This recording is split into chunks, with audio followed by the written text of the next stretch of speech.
ಎಲ್ರಿಗೂ ನಮಸ್ಕಾರ. ನಾನು ಮುಖ್ಯವಾಗಿ ಹೇಳಿ ಬಯಸೋದೇನೆಂದರೆ, ಈ ನಿಗಮ ಚಾನೆಲ್ ಏನಿದೆ ಹೆಚ್ಚಾಗಿ ಕಾರ್ಮಿಕರ ಬಗ್ಗೆ ಇದು ಗಮನ ಕೊಡ್ತಾ ಇದೆ. ಅದು ಭಾಳ ಮುಖ್ಯವಾಗಿ ಟ್ರಾನ್ಸ್ಪೋರ್ಟ್ ನಿಗಮಗಳು, ಸಾರಿಗೆ ನಿಗಮಗಳು ಕೆಲಸ ಮಾಡೋ ನೌಕರರ ಒಂದು ಸಮಸ್ಯೆಗಳಿಗೆ ಭಾಳ ಸ್ಪಂದಿಸ್ತಾ ಇದೆ, ಸಕ್ರಿಯವಾಗಿ ಸ್ಪಂದಿಸ್ತಾ ಇದೆ. ಆ್ಯಂಡ್ ನಮ್ಮ ಹಲವಾರು ವಿಷಯಗಳು ಇವತ್ತು ಹೊರಗಡೆ ಹಂಚಿಕೊಳ್ಳೋದಕ್ಕೊಂದು ಪ್ಲ್ಯಾಟ್ಫಾರ್ಮ್ ಆಗಿ ತೆಗೆದಿದ್ದಾರೆ. ಇವತ್ತು ಅವರು ಭಾಳ ಉಪಯುಕ್ತವಾಗಿದೆ ಅಂತ ನಾನು ಅಂದ್ಕೊಂಡಿದ್ದೀನಿ. ಆ್ಯಂಡ್ ಭಾಳ ಉತ್ಸಾಹವಾಗಿ ಅದೆಲ್ಲ ನಡೆಸ್ತಾ ಇದ್ದಾರೆ. ಆದರೆ ನಾನು ಎಲ್ರಿಗೂ ಕೇಳ್ಕೊಳ್ಳೋದು, ನಿಮ್ಮ ತನು ಮನ ಧನ ಎಲ್ಲವನ್ನು ಕೊಟ್ಟು ಈ ಸಂಸ್ಥೆ ನಮ್ಮದು ಅಂತ ಹೇಳಿ ಬೆಳೆಸಿ, ಇದನ್ನು ಹೆಚ್ಚಿನ ಉಪಯೋಗ ಪಡ್ಕೊಳ್ಳಿ. ನಿಮ್ಮ ಕುಂದುಕೊರತೆಗಳೇನಿದ್ರು ಅವ್ರಿಗೆ ಹೇಳಿ, ಅವರು ಅದಕ್ಕೂ ಕೂಡ ಸಾಕಷ್ಟು ಪ್ರಚಾರ ಕೊಡ್ತಾರೆ ಮತ್ತು ಸಂಬಂಧಪಟ್ಟ ಅಧಿಕಾರಿಗಳ ಗಮನಕ್ಕೆ ಇವೆಲ್ಲ ಹೋಗುತ್ತೆ. ಆದ್ದರಿಂದ ದಯಮಾಡಿ ಹೆಚ್ಚೆಚ್ಚಿಗೆ ಚಂದಾದಾರರಾಗಿ ನಿಮಗೆ ಸಾಧ್ಯವಾದಷ್ಟು ಅಮೌಂಟನ್ನು, ಅಂದರೆ ಸ್ವಲ್ಪ ಹಣ ಬೇಕಾಗುತ್ತೆ, ಯಾಕೆಂದರೆ ಈ ಚಾನಲ್ ನಡೆಸೋದು ಸುಲಭವಾದ ಕೆಲಸ ಅಲ್ಲ. ಇವರು ಬೇರೆ ಥರ ಯಾವುದೋ ಕೈ ಹಾಕಿಲ್ಲ, ನೇರವಾಗಿ ಇವ್ರ ತೊಂದರೆಗಳು ಹೇಳ್ಕೊಳ್ತಾರೆ. ಆದ್ದರಿಂದ ಇವರ ಗೂಗಲ್ ಪೇ ಅಥವಾ ಫೋನ್ಪೇನಲ್ಲಿ ಏನೊಂದು ಸ್ಮಾಲ್ ಕಾಂಟ್ರಿಬ್ಯೂಷನ್ ನೀವು ಮಾಡೋಕ್ಕಾಗುತ್ತೋ ಅದು ಮಾಡಿ. ಏಕೆಂದರೆ ದುಡ್ಡಿಲ್ಲದೆ ಯಾವ ಸಂಸ್ಥೆ ನಡೆಯೋಕ್ಕಾಗೋದಿಲ್ಲ, ಈ ಸಂಸ್ಥೆ ಕೂಡ ನಡಿಬೇಕು. ಆದ್ದರಿಂದ ಆ ದೃಷ್ಟಿಯಲ್ಲಿ ಕೂಡ ದಯಮಾಡಿ ಸಹಾಯ ಮಾಡಿದ್ದೆ ನಾನು ತಮ್ಮನ್ನು ಕೇಳ್ಕೊಳ್ತೇನೆ. ಮತ್ತು ಎಲ್ಲ ರೀತಿಯಲ್ಲೂ ಈ ಚಾನಲ್ಗೆ ಸಹಾಯ ಮಾಡಿದ್ದೆ ನಾನು ತಮ್ಮಲ್ಲಿ ವಿನಂತಿಸ್ತೇನೆ. ಮೊನ್ನೆ ಮೀಟಿಂಗಲ್ಲಿ ಇನ್ಸೆಂಟಿವ್ ಬಗ್ಗೆ ನಮ್ಮ ವ್ಯವಸ್ಥಾಪಕ ನಿರ್ದೇಶಕರು ಮಾತಾಡ್ತಾರೆ. ಇನ್ಸೆಂಟಿವ್ ಇಷ್ಟು ಕೊಡ್ತಾ ಇದ್ದೀವಿ, ಅದರಿಂದ ಇವ್ರಿಗೆ ಇಷ್ಟು ಲಾಭ ಬರುತ್ತೆ ಅಂತ ನಾವು ಆವಾಗೆಲ್ಲ ಹೇಳಿದ್ವಿ. ಸರ್, ಇನ್ಸೆಂಟಿವ್ ಎಲ್ಲರಿಗೂ ಈಕ್ವಲ್ ಆಗಿ ಬರಲ್ಲ. ವೋಲ್ವೋ ಬಸ್ ಅವ್ರಿಗೆ ಬೇರೆ, ನೈಟ್ ಸರ್ವಿಸ್ ಅವ್ರಿಗೆ ಬೇರೆ, ರಾಜಹಂಸ ಅವ್ರಿಗೆ ಬೇರೆ, ರೆಡ್ ಬಸ್ಸೇ ಬೇರೆ, BMTC ಅವ್ರಿಗೆ ಬೇರೆ, ಎಲ್ಲರಿಗೂ ಈಕ್ವಲ್ ಆಗಿ ಬರಲ್ಲ. ಇದನ್ನು ಕಂಪ್ಯಾರಿಸನ್ ಮಾಡಬೇಡಿ. ಅದರಲ್ಲೂ ನಮ್ಮ ಮೆಕ್ಯಾನಿಕ್ಕು ಮತ್ತು ಸೆಕ್ಯೂರಿಟಿ ಅವರು ಇವ್ರಿಗೆಲ್ಲ ಯಾವ ಅಧಿಕಾರ ವರ್ಗದವರು ಇವ್ರಿಗೆ ಯಾವ ಇನ್ಸೆಂಟಿವ್ ಇಲ್ಲ. ಇದೇ ಮೂಲ ವೇತನ ಇಟ್ಕೊಂಡೇ ಜೀವನ ಮಾಡಬೇಕು. ಸೊ ದಯವಿಟ್ಟು ನೀವು ಮೂಲ ವೇತನದ ಬಗ್ಗೆ ಮಾತ್ರ ಮಾತಾಡಬೇಕು, ಇನ್ಸೆಂಟಿವ್ ಬಗ್ಗೆ, ಪ್ರೋತ್ಸಾಹಧನದ ಬಗ್ಗೆ ಮಾತಾಡಬೇಡಿ ಅಂತ ನಾವು ಕಡಾಖಂಡಿತವಾಗಿ ಹೇಳಿದ್ದೀವಿ. ಮತ್ತು ಸ್ನೇಹಿತರೆ, ನಮ್ಮ ವೇತನದ ಹೆಂಗಿದೆ ಅಂತ ಹೇಳಿದ್ರೆ, BMTCಯಲ್ಲಿ ಈಗ ಸುಮಾರು 29,000 ನೌಕರಿದ್ದೀವಿ. ದರ್ಜೆ 2ಕ್ಕಿಂತ ಕೆಳಗಡೆ ನಮ್ಮ ನೌಕರರು ಏನಿದ್ದೀವಿ, ನಾವು ನೌಕರರು ಮತ್ತು ಅಧಿಕಾರಿಗಳು ದರ್ಜೆ 2ಕ್ಕಿಂತ ಕೆಳಗಡೆ ಬೇಡ, ಅವನ್ನೆಲ್ಲ ಬಿಡೋಣ. ನಮ್ಮ ಡ್ರೈವರು, ಕಂಡಕ್ಟರ್, ಮೆಕ್ಯಾನಿಕ್ಗಳನ್ನೇ ಇಟ್ಕೊಂಡ್ರೇನು ಇನ್ಕಮ್ ಟ್ಯಾಕ್ಸ್ ಸ್ಲ್ಯಾಬಲ್ಲಿರೋರು ಕೇವಲ 150ರಿಂದ 200 ಜನ ಅಷ್ಟೇ. 29,000 ನೌಕರರಿಗೆ ಇನ್ಕಮ್ ಟ್ಯಾಕ್ಸ್ ಸ್ಲ್ಯಾಬ್ ಕೆಳಗಡೆ ಬರೋರು ಕೇವಲ 150ರಿಂದ 200 ಜನ. ಅಂದರೆ ವರ್ಷಕ್ಕೆ 12. ಆತ್ಮೀಯ ಸಾರಿಗೆ ಸಹೋದರರೇ, ನೀವು ಮತ್ತು ನಾವು ನಮ್ಮ ಮನಸ್ಸಿನ ಗೊಂದಲಗಳು, ಸಮಸ್ಯೆಗಳು ಮತ್ತು ಇತರ ವಿಚಾರಗಳನ್ನ ಹಂಚ್ಕೊಳ್ಳೋದಕ್ಕೆ ಸೇತುವೆಯಾಗಿ ಕೆಲಸ ಮಾಡ್ತಾ ಇರೋದು ಈ ನಿಗಮ ಚಾನಲ್. ಈ ನಿಗಮ ಚಾನಲ್ ಅನ್ನೋದು ಯಾವುದೇ ಒಂದು ಜಾಹೀರಾತಿನಿಂದ ಅಥವಾ ಇತರ ಫಂಡ್ಗಳಿಂದ ನಡೀತಾ ಇರುವ ಒಂದು ಚಾನಲ್ ಅಲ್ಲ. ಇದು ಕೇವಲ ನೌಕರಿಗಾಗಿ, ನೌಕರಿಗೋಸ್ಕರ, ನೌಕರರಿಂದನೇ ನಡೀತಾ ಇರೋ ಒಂದು ಚಾನಲ್ ಆಗಿರೋದ್ರಿಂದ ಈ ನಿಗಮ ಚಾನಲ್ ಅನ್ನು ಬೆಳೆಸುವಂತ ಜವಾಬ್ದಾರಿಯು ನಮ್ಮ ಮೇಲೆ ಇದೆ. ಆದ್ದರಿಂದ ನಾನು ನಿಮ್ಮಲ್ಲಿ ಕೇಳ್ಕೊಳ್ಳೋದು, ಇದನ್ನ ಸಬ್ಸ್ಕ್ರೈಬ್ ಮಾಡೋದ್ರ ಜೊತೆಗೆ ಇದರ ಬರುವ ವಿಡಿಯೋಗಳನ್ನ ಶೇರ್ ಮಾಡುವ ಮುಖಾಂತರ ಮತ್ತು ತಮ್ಮ ಕೈಯಲ್ಲಾದಷ್ಟು ಮಟ್ಟಿಗೆ ತನು ಮನ ಧನದಿಂದ ಸಹಾಯ ಮಾಡೋ ಮೂಲಕ ಈ ಚಾನಲ್ ಅನ್ನು ಇನ್ನಷ್ಟು ಉತ್ಕೃಷ್ಟವಾಗಿ ಬೆಳೆಯೋದಕ್ಕೆ ಸಹಾಯ ಮಾಡಬೇಕಂತ ತಮ್ಮಲ್ಲಿ ಕೇಳ್ಕೊತೀನಿ. ಜೈ ಹಿಂದ್, ಜೈ ಕರ್ನಾಟಕ. 1 ಲಕ್ಷ ದಾಟಿದವರು ಇಷ್ಟೇ ಇರೋದು. ಎಲ್ಲಿದ್ದೀವಿ ಸ್ವಾಮಿ ನಾವು? ಏನೋ ಚಂದ್ರು ಬಂದ ಕಟ್ಟುಕತೆಗಳನ್ನ ಕಟ್ಟೋದ, ಮಂಕು ಬುಜಿ ಇರಿಸ್ತಾನೆ, ಬೂದಿ ಬಾಬಾ ಮಾಡೋಗ್ತಾನೆ, ಎಲ್ಲ ದಾಖಲೆಗಳನ್ನು ಇಟ್ಕೊಂಡು ಎಲ್ಲ ನಿಮ್ಮ ಮುಂದೆ ಹೇಳಬೇಕಾದ್ರೆ ಅಲ್ಲಿ ಮಾತುಗಳಲ್ಲಿ ಸ್ವಲ್ಪ ಇದಾಗಿರ್ಬೋದು, ಆದರೆ ಅಂಕಿ ಅಂಶಗಳೊಂದಿಗೆ ನಾವು ಇಟ್ಕೊಂಡು ಮಾತಾಡಿದ್ದೀವಿ ಹೊರತು ಯಾವುದೂ ಇದಿಲ್ಲ. ಮತ್ತು ಅಮಾಯಕ ನೌಕರರ ಮೇಲೆ ಕೇಸ್ ಕೊಡ್ತಾರೆ, ಅಮಾಯಕ ನೌಕರರ ಮೇಲೆ ಕೇಸ್ ಕೊಡ್ತಾರೆ ಅಂತ ನೀವು ಸಾಮಾಜಿಕ ಜಾಲತಾಣದಲ್ಲಿ ಹೇಳ್ತಿರಲ್ಲ, ಇವೆಲ್ಲ ಅಮಾಯಕರು ಮಾಡೋ ಕೆಲಸನ. ನಮ್ಮ ಕೂಟದ ಫೋಟೋ ಮತ್ತು ಲೋಗೋನೆಲ್ಲ ಬಳಸಿ ಫೋರ್ಜರಿ ಮಾಡಿ ಅವರ ಸಂಘಟನೆಗೆ ದುಡ್ಡು ಮಾಡಕ್ಕೆ ಹೋದ್ರಲ್ಲ, ಅದನ್ನು ಕಂಪ್ಲೇಂಟ್ ಮಾಡಿದ ಅಮಾಯಕನ. ನಮ್ಮ ಲೆಟರೇಟ್ನ ಮಿಸ್ಯೂಸ್ ಮಾಡಿದ್ದಕ್ಕೆ ಕಂಪ್ಲೇಂಟ್ ಕೊಟ್ಟಿರೋದು ಅಮಾಯಕರ. ಕಂಪ್ಲೇಂಟ್ ಕೊಟ್ಟರೆ ಅಮಾಯಕರು ಅಂತೀರಾ? ಏನ್ರಪ್ಪ ಅಂತ ಕೇಳಕ್ ಹೋದ್ರೆ ದೌರ್ಜನ್ಯ, ಹಲ್ಲೆ, ಸಮುದಾಯದ ಮೇಲೆ ಹಲ್ಲೆ ಅಂತೀರಾ? ಯಾವ ರೀತಿ ನ್ಯಾಯ ಇದು? ಇನ್ನೊಂದು, ನನಗೆ ಫೋನ್ಗಳು ಮಾಡಿ ಅದನ್ನು ರೆಕಾರ್ಡ್ ಮಾಡಿ ಗ್ರೂಪ್ಗಳಲ್ಲಿ ಬಿಡ್ತೀರಾ. ಅದನ್ನು ಒಂದು ಚಾನಲ್ ಅವರು ಅದನ್ನೇ ಪರಿಪಾಠವಾಗಿ ಮಾಡ್ಕೊಂಡವ್ರೆ. ಯಾಕೆ ಚಂದ್ರು ಒಬ್ಬನೇನು ಸಿಗ್ತಾನ, ಬೇರೆ ಯಾವ ನಾಯಕರುಗಳು ಸಿಗಲ್ವಾ?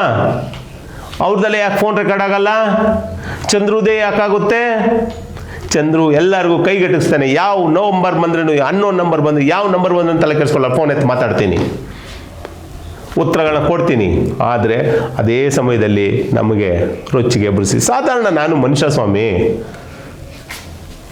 ಎಲ್ಲೋ ಒಂದು ಕಡೆ ಚುಚ್ಚಿದಾಗ ಮಾತುಗಳ ಬಂದಾಗ ನಾನು ಒಂದು ಸ್ವಲ್ಪ ಎಕ್ಸಾಕ್ಟಾಗಿ ಮಾತಾಡಿದ್ದನ್ನು ರೆಕಾರ್ಡ್ ಮಾಡೋದು, ಅದನ್ನು ಗ್ರೂಪ್ಗಳಿಗೆ ಹಾಕೋದು, ಅದನ್ನು ಮೀಡಿಯಾಗೆ ತೊಗೊಂಬಂದು ಏನು ಇವ್ರು ಪ್ರಸ್ಪರ್ಸನ್ಗಳಾಗ್ಬಿಟ್ಟವ್ರೆ, ದೊಡ್ಡ ದೊಡ್ಡ ಚಾನಲ್ಗಳು ಓನರ್ಗಳಾಗ್ಬಿಟ್ಟಾರಲ್ಲ ಅಂತ ಅವರಲ್ಲೆಲ್ಲ ಬಿತ್ತರಿಸೋವಂಥ ಕೆಲಸ ಮಾಡ್ತಿರಲ್ಲ. ಯಾಕೆ ನನ್ನನ್ನು ಮಾತಾಡಿಸ್ದಂಗೆ ಬೇರೆ ನಾಯಕರು ಮಾತಾಡಿದ್ದು ಗ್ರೂಪ್ಗಳು ಬರಲ್ಲ? ಯೋಚನೆ ಮಾಡಿ. ಇನ್ನೊಬ್ಬ ಇದ್ದಾನೆ, ಸಂಸ್ಥೆ ಮುಷ್ಕರದ ಸಮಯದಲ್ಲಿ ಡಿಸ್ಮಿಸ್ ಮಾಡ್ತು. ಎಲ್ಲ ನೌಕರರು ಮೊದಲ ಹಂತದಲ್ಲೇ ಒಳಗಡೆ ಬಂದರು. ಇವನ್ನ ತಗೊಳ್ಳೇ ಇಲ್ಲ. ಟ್ರೈನಿಂಗ್ ಪದ್ಧತಿಯಲ್ಲೇ ಇವನ ಅಣ್ಣ ಬಸ್ಸೇ ಬಿಟ್ಟು ಓಡಾಡ್ತಾ ಇದ್ದವನು, ಗಾಡಿ ಓಡಿಸ್ತಾ ಇದ್ದವನು. ಅವನ ಹಿಪ್ಪೋಪಟಮಸ್ ಅಂತಲೂ ಕರಿಬೋದು, ಯಾರೋ ಒಬ್ಬ ವ್ಯಕ್ತಿಯ ಹೆಸರುಗಳೆಲ್ಲ ಹೇಳೋದಿಲ್ಲ. ಅವನು ಗ್ರೂಪ್ಗಳಲ್ಲಿ ಗೊರ ಅಂತ ಮಾತಾಡ್ದಂಗೆ ಇರುತ್ತೆ. ಈ ಹಂದಿ ಮೋರಿ ಒಳಗಡೆ ಬಾಯಿ ಬಿಟ್ಬಿಟ್ಟು ತೋಡುತ್ತಲ್ಲ, ಅವು ಗೊರ ಅಂತ ಅಂದ್ಬಿಡ್ತಾನೆ, ಹಂಗೆ ಅವ್ನು ಮಾತಾಡ್ತಾನೆ. ಅವನು ಬಂದು ನನ್ನನ್ನು ತೋದಲ್ಲ ಮತ್ತೊಂದು ಮಗನ ಇವರೇ ಫೋನ್ ಮಾತಾಡ್ಕೊಳ್ಳೋದು, ಅದರಲ್ಲಿ ಇವರೇ ಕಿಂಡಲ್ ಮಾಡೋದು, ಅದನ್ನೇ ಇದ್ರಲ್ಲಿ ಬಿಡೋದು. ಚಂದ್ರು ಮಾತಾಡಿದ್ದು ತೋದಲ್ ಬಿಟ್ಟ, ಹಂಗೆ ಮಾಡ್ಬಿಟ್ಟ, ಹಿಂಗೆ ಮಾಡ್ಬಿಟ್ಟಿದ್ದ. ಗಂಟೆಗಟ್ಟಲೆ ಮಾತಾಡಬೇಕಾದ್ರೆ ಒಂದು ಪದಗಳು ಆ ಕಡೆ ಈ ಕಡೆ ಆದಾಗ ಕರೆಕ್ಷನ್ ಮಾಡ್ಕೊಳ್ಳೋದನ್ನು ಇವರು ಅದನ್ನೇ ಒಂದು ದೊಡ್ಡ ಇದಂತ ಮಾತಾಡ್ತಾರೆ. ಇನ್ನೊಬ್ಬರ ನಾಯಕರುಗಳು ವಾಟ್ಸಪ್ಪಲ್ಲಿ ಬಂದು ಇನ್ಸೆಂಟಿವ್ಗಳ ಬಗ್ಗೆ, ನಮ್ಮ ಇನ್ಸೆಂಟಿವ್ ಇಷ್ಟು ಬರುತ್ತೆ ಅಷ್ಟು ಬರುತ್ತೆ ಅಂತ ವಾಟ್ಸಪ್ಪಲ್ಲಿ ಮಾತಾಡ್ತಾರೆ. ಇದೆಲ್ಲ ರೆಕಾರ್ಡ್ ಆಗ್ತಾ ಇದೆ. ಸಾಮಾಜಿಕ ಜಾಲತಾಣದಲ್ಲಿ ಮಾತಾಡೋದು ಬರೀ ನಾವು ಮಾತ್ರ ನೋಡ್ತಾ ಇಲ್ಲ, ಪ್ರತಿಯೊಬ್ಬರು ಅಧಿಕಾರಿಗಳು, ಸರ್ಕಾರಗಳೆಲ್ಲ ನೋಡ್ತಾ ಇದ್ದಾವೆ. ಮಾತುಗಳಾಡಬೇಡಿ, ಅಲ್ಲೆಲ್ಲ ನಮ್ಮ ಲೂಪ್ ಹೋಲ್ಸ್ನ ಬಿಟ್ಕೊಡ್ಬೇಡಿ. ಇನ್ನೊಬ್ರು ಯಾರೋ ಮಹಾನುಭಾವರು, ಮೈಸೂರು ನಾಯಕರು, ಸಿಲಿಂಡರ್ಗಳು ಮಾರ್ಕೊಳ್ಳೋರು ಮಹಾನುಭಾವರು, ನಾನು 7ನೇ ಕ್ಲಾಸಿಗೆ ಬಂದೆ, ನನ್ನ ಮೂಲ ವೇತನ ಇಷ್ಟಿದೆ, ನಾನು 7ನೇ ಕ್ಲಾಸಿಗೆ ಇಷ್ಟು ಸಂಬಳ ಬರ್ತಾ ಇದೆ ಅಂತ ಅಭಿನಂದನೆ ಪತ್ರನ ಕೊಡೋಕೆ ಹೋಗಿದ್ದೆ MD ಸಾಹೇಬ್ರಿಗೆ. ಸ್ವಾಮಿ, ನಿನ್ನ ವೇತನ ನೀನು ಏನೋ ಬೇರೆ ಬೇರೆ ಸೋರ್ಸಸ್ನ ಕ್ರಿಯೇಟ್ ಮಾಡ್ಕೊಂಡಿದ್ದೆ, ಸೂಪರ್ ಮಾರ್ಕೆಟು ಅವೆಲ್ಲ ಮಾಡಿಟ್ಕೊಂಡಿದ್ದೀರಾ. ಬಟ್ ಅದೇ ಥರನೇ ನಮ್ಮ ನೌಕರು ಸಂಬಳನೇ ನಂಬ್ಕೊಂಡಿರೋರು ತುಂಬ ಕಡಿಮೆ ಇದ್ದಾರೆ. ಅವ್ರ ವೇತನ ಜಾಸ್ತಿ ಆಗಲಿ, ತಾವು ಸುಮ್ಮನೆ ರೀ. ನಿಮ್ಮ ಪ್ರತಿಷ್ಠೆಗೋಸ್ಕರ ಹೋರಾಟಗಳನ್ನ ಮಾಡ್ತಾ ಇದ್ದೀರಾ, ನಿಮ್ಮ ಅಸ್ತಿತ್ವಕ್ಕೋಸ್ಕರ ಅಲ್ಲಿ ಹೋರಾಟಗಳು ಮಾಡ್ತಾ ಇದ್ದೀರಿ ನಿಮ್ಮ ಭಾಗದಲ್ಲಿ. ಆದರೆ ನಿಜವಾಗ್ಲೂ ನೀವು ಹಿಂದಿನ MD ಅವರಿಗೆ ತೊಗೊಂಡೋಗಿ ನೀವು ಕೊಟ್ಟಿದ್ರಲ್ಲ ಪತ್ರಗಳು, ನನಗೆ ನಿಮ್ಮ ಆಡಿಯೋಗಳೆಲ್ಲ ಬಂತು. ಸರ್, ನಾವು 7ನೇ ಕ್ಲಾಸ್ ಓದಿ ಬಂದು ನನಗೆ 1,80,000 ಏನೋ ಬರುತ್ತೆ, ಇನ್ನೊಂದ್ಸರಿ ಅಗ್ರಿಮೆಂಟ್ ಆಗ್ಬಿಟ್ರೆ ನನಗೆ 1 ಲಕ್ಷ ದಾಟ್ಬಿಡುತ್ತೆ ಅಂತ ಹೇಳ್ಕೊಂಡು ಸುತ್ತಾಡಿದ್ರಲ್ಲ, ನೀವು ನ್ಯಾಯ ಕೊಡಿಸೋರಾ? ಸೊ ಇವೆಲ್ಲ ಸಾಮಾಜಿಕ ಜಾಲದಿಂದ ಬರೋದು ಸರ್ಕಾರ ಮತ್ತು ಆಡಳಿತ ಮಂಡಳಿ ಎಲ್ಲ ಗಮನಿಸ್ತಾ ಇದೆ. ಇನ್ನೊಬ್ಬರು ಮಹಾನಾಯಕರುಗಳು, ನಾವು ಇದೇ ಚಾನಲಲ್ಲಿ ಕೂತು ಮಾತಾಡಬೇಕಾದ್ರೆ ನಮ್ಮ ಹೆಣ್ಣು ಮಕ್ಕಳು ಬೇರೆ ಮನೆ ಕೆಲಸಕ್ಕೆ ಹೋಗ್ತಾರೆ ಅಂತ ಒಂದು ಮಾತನ್ನು ಆಡಿದ್ದೆ. ಅದನ್ನು ಸಾರಿಗೆ ಸಚಿವರಿಗೆ ಪತ್ರ ಬರೆದಿದ್ದಾರೆ. ನನ್ನ ವಿರುದ್ಧ ಕಂಪ್ಲೇಂಟು, ಸಂಸ್ಥೆಯ ಗೌರವಕ್ಕೆ ಚ್ಯುತಿ ಬರುವಂಥ ಮಾತುಗಳನ್ನ ಮಾಡಿದ್ದಾರೆ. ಮಾಧ್ಯಮದಲ್ಲಿ ಇವನ ವಿರುದ್ಧ ಕ್ರಮ ಕೈಗೊಳ್ಳಿ ಅಂತ ಕೊಟ್ಟಿದ್ದಾರೆ. ಆಯ್ತಪ್ಪ, ಅವ್ರ ಹೆಸರು ಹೇಳ್ಬಿಡೋಣ, ತಪ್ಪೇನಿಲ್ಲ. ಕಿರಣ್ ಬೈ ಬ್ರದರ್, ನೀವು ಬ್ರದರ್ ಅಂತಲೇ ಕರೀತೀರಿ, ನಾವು ಬ್ರದರ್ ಅಂತಲೇ ಕರೆಯೋಣ. ಬರ್ದಿದೆಯಲ್ಲಪ್ಪ ಪತ್ರನ. ನೌಕರರು ಯಾವ್ಯಾವ ರೀತಿಯಲ್ಲಿ ಕಷ್ಟಪಡ್ತಾ ಇದ್ದಾರೆ ಅನ್ನೋದು ತಮಗೆ ಬಾಯಲ್ಲಿ ಮಾತ್ರ ಹೇಳ್ತಾ ಇದ್ದೀರಲ್ಲ, ಇದು ಒಂದು ರೀತಿಯಲ್ಲಿ ಕಷ್ಟ ಇಲ್ವೇ? ಬೇಕಾದ್ರೆ ಬನ್ನಿ ತೋರಿಸ್ತೀನಿ. ಪಾಪ ದೂರದಿಂದ ನೋಡೋಣ, ಅವ್ರಿಗೆ ಹತ್ರ ಹೋಗಿ ಅವ್ರ ಮನಸ್ಸುಗಳು ನೋಯಿಸೋದು ಬೇಡ ಕಿರಣ್. ದೂರದಿಂದನೇ ನಾನು ನಿನ್ನ ತೋರಿಸ್ತೀನಿ, ಯಾರ್ಯಾರು ಕೆಲಸ ಮಾಡ್ತಾ ಇದ್ದಾರೆ, ಏನೇನು ಕೆಲಸ ಮಾಡ್ತಾ ಇದ್ದಾರೆ, ಯಾರು ರೊಟ್ಟಿ ತಡ್ತಾ ಇದ್ದಾರೆ, ಮತ್ತು ನಮ್ಮ ಸಿಬ್ಬಂದಿಗಳು ಯಾವ ರೀತಿ ಉಪಕಸಬುಗಳನ್ನ ಮಾಡ್ತಾ ಇದ್ದಾರೆ, ಬೇರೆ ಬೇರೆ ಸಂಬಳಗಳು ಸಾಕಾಗ್ದಿರ. ಅದನ್ನೆಲ್ಲ ನೀವು ಸರ್ಕಾರಗಳ ಮುಂದೆ ತೊಗೊಂಡೋಗಿ ಇಡೋಕೆ ಹೋದರೆ, ಇನ್ಸೆಂಟಿವ್ಗಳ ಬಗ್ಗೆ ಹೇಳೋಕೆ ಹೋದಾಗ, ಬೇರೆ ನಮಗೆ ಸಿಗುವ ಸಣ್ಣ ಪುಟ್ಟ ಫೆಸಿಲಿಟೀಸ್ನ ದೊಡ್ಡದಾಗಿ ಹೈಲೈಟ್ ಮಾಡೋಕ್ಕೆ ಹೋದಾಗ ನಮ್ಮ ಸಂಘಟನೆಗಳು ಬೆಳೀತವೆ ಅನ್ಕೋಬೇಡಿ. ನಮ್ಮನ್ನು ಬೇರೆಯವ್ರ ಮುಂದೆ ಹೀನ ಪರಿಸ್ಥಿತಿಗೆ ತೊಗೊಂಡೋಗ್ತಾ ಇದ್ವಿ. ಇಷ್ಟು ಕೊಡಬೇಕಾದ್ರೆ ಇವನ್ನೇನ್ರಿ ಕಮ್ಮಿ ಅನ್ನೋ ಒಂದು ಮಾತಿಗೆ ಬರುತ್ತೆ. ಸೊ ಇದಕ್ಕೆಲ್ಲನೂ ಮುಂದಿನ ದಿನಗಳಲ್ಲಿ ತಡೆ ಹಾಕ್ಕೊಂಡು ನೌಕರರ ಹಿತದೃಷ್ಟಿಯಿಂದ ನಾವೇನು ಅವರ ಇಚ್ಛೆಗೆ ಅನುಗುಣವಾಗಿ ನಡ್ಕೊಳ್ಳೋದೇ ನಮ್ಮ ಸಂಘಟನೆ ನಾಯಕರ ಆದ್ಯ ಕರ್ತವ್ಯಗಳು. ಆದ್ದರಿಂದ ನಾನು ಮಾನ್ಯ ಅನಂತ್ ಸುಬ್ರಾವ್ ಸಾಹೇಬ್ರ ಹತ್ರ ಕೇಳ್ಕೊತೀನಿ, ನಾನು ನೌಕರರ ಹತ್ರ ಕ್ಷಮೆ ಕೇಳುವಂಥ ಯಾವುದೇ ಕೆಟ್ಟ ಕೆಲಸವನ್ನು ಮಾಡಿಲ್ಲ, ಮಾಡಬೇಕು ಅಂತ ನನ್ನ ಮನಸ್ಸಲ್ಲೂ ಇನ್ನೂವರೆಗೂ ಉಟ್ಕೊಂಡಿದ್ದ ದಿನವೇ ನನಗೆ ಈ ಹೋರಾಟನೂ ಬೇಡ, ಈ ಹುದ್ದೆನೂ ಬೇಡ, ಎಂಥದ್ದು ಸಂಘಟನೆಯೂ ಬೇಡ. ನನಗೆ ಬೇಕಾಗಿರೋದು ನಮ್ಮ ನೌಕರಿಗೆ ಶಾಶ್ವತ ಪರಿಹಾರ. ನಾನಿರ್ತೀನೋ ನೀವಿರ್ತಿರೋ ಒಂದಲ್ಲ ನಾಯಕನ ರಾಯರೇ, ಯಾಕಲ್ಲ ನೀವೆಲ್ಲ ತುಂಬ ಹಿರಿಯರು. ನಿಮ್ಮ ಕಾಲಘಟ್ಟದಲ್ಲೇ ನಮ್ಮ ನೌಕರರು ನೆಮ್ಮದಿಯಾಗಿ ಜೀವನಗಳನ್ನ ಸಾಗಿಸುವಂಥದ್ದು ನೋಡುವಂಥ ಭಾಗ್ಯ ನಿಮಗೂ ಸಿಗಲಿ ಅಂತ ಕೇಳಿಕೊಂಡು, ವಾಷಿಂಗ್ ಮಿಷಿನ್ನು ಕ್ಲೀನಸ್ಸು ಇದು ಎಲ್ಲರಿಗೂ ಅನ್ವಯಿಸುತ್ತೆ, ನನಗೆ ಮಾತ್ರ ಅನ್ವಯಿಸಲ್ಲ. ಸೊ ನಾನು almost I am clean and clear.